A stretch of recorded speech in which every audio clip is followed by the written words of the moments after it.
Bakı Şamaxı trasının 41-ci kilometrində yerləşən vulkana gəlmişik. Tur qrupumuzdan. Vulkana izin atmaq üçün. Bax.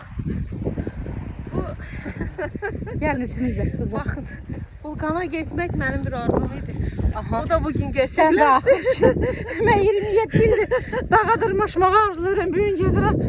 Bu da neçə il arzulamısan vulkana çıxmaq? Təzə arzulam. Təzə. Allah arzulara çatdırsın. Hoşum.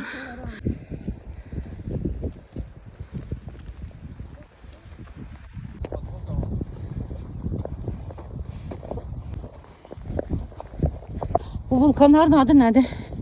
Palçıq vulkanıdır. Dünyada 900 dənə palçıq vulkanı var. Onlardan demək olar yarısı Azərbaycanda 350-400-ə yaxın palçıq vulkanı. Azərbaycandan hamısı kitabda qeyd olunur. Niyə eminli bizdə çoxdur? Bir də aktivliyi ilə bağlı çoxdur. Yəni yer altında qaz neftin çox olmağı, onun tektonik çatların olması, Böyük Qafqazın şərq hissəsində yerləşdiyinə görə, olduğuna görə onlar hamısı çıxır üzə. Palçıqla bərabər orada Qaz da çıxır nefti. neft balıqları görə bilərsiniz. Aha. Aha, Dörd çıxdıq. vulkandan biri. İndi düşə bilərlər bunlar.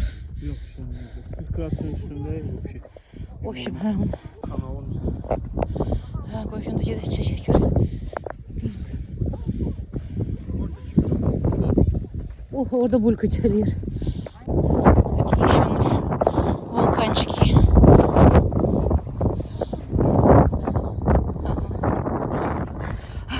Все снимают, как булькает, да?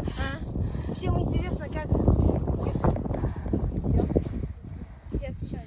Сейчас. Еще раз булькни, пожалуйста. Во, это специально для... Да, это по моей просьбе. У нас здесь была куча насекомых, не только... Каких? А вот жучки какие-то маленькие. Да. Причем не только, причем и на вулкане их множество было, как муравейник большой. Вы снимали их? Посмотри, что за эти жучки, У посмотреть. меня есть, да, фотографии, я найду сейчас, чуть попозже покажу. Так и вокруг даже вот в пределах 100 метров от вулкана много было. Мелкие? Ну, мелкие, да. Вы что, вы специально грязь намазали?